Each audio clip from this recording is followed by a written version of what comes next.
देखिए, जो बात हुई है वो तो मैं नहीं बता सकता क्योंकि वो इन्वेस्टिगेशन का पार्ट है, लेकिन जैसा कि नोटिस दिया था बीएनएसएस का 35(3) का, उसके तहत क्योंकि मैं इस देश का नागरिक हूँ, सांसद भी हूँ, मैं पहले कह चुका हूँ कि कानून पर, संविधान पर, मुझे न्यायपालिका पर भरोसा है, विश्वास है। तो उसके तहत जो भी सहयोग मेरी तरफ से होना था, मैं उसमें जांच में मैं पहुंचा था, और जो उन्होंने सवाल जिस प्रकार के किए उसका मैंने अपना जो सही जवाब था वो दिया।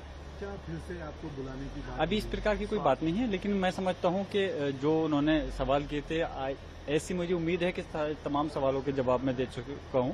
शायद अब ऐसी उम्मीद करता हूं कि दोबारा नौबत नहीं आएगी। आपने बताया था कि आपका स्वास्थ्य भी कुछ खराब है। स्वास्थ्य खराब था, लेकिन उसके बावजूद भी मैं खुद इस वजह से गया क्योंकि कहीं पुलिस प्रशासनिक अधिकारी को ये नहीं लगे कि मैं जांच को टालना चाह रहा हूं, उसमें सहयोग नहीं करना चाह रहा। और दूसरा, खासतौर से हमारे जो मीडिया के भाई हैं, वो पहली मीडिया ट्रायल कर देते हैं कि जांच से भाग रहे हैं या वो है।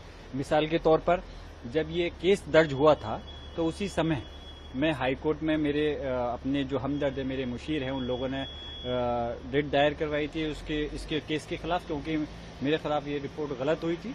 तो मीडिया वालों ने पहले ट्रायल कर दिया कि गिरफ्तारी के डर से भाग गए। अब ये बताओ, जहां हमारे ऊपर कोई गलत अगर वो लिखेगा तो हम किससे न्याय मांगे? हमारे संविधान के तहत न्यायपालिका है, तो इसलिए हमारा हक बनता है। अगर हम वहां नहीं जाएंगे तो क्या करेंगे? तो वो तो इसलिए मीडिया ट्रायल के तहत नई बातें नहीं बने, इसलिए बस में। काफी वकील भी आपके साथ रहे पूरे मामले में। वकील तो मेरे साथ बाहर ही बैठे हुए थे, और इससे फिर वो इसलिए गए थे, जाहिर सी बात है, ये मेरा लीगली मेरा राइट है कि कहीं कोई जरूरत हो तो मैं उनकी मदद लीगली ले सकूं। बस सर।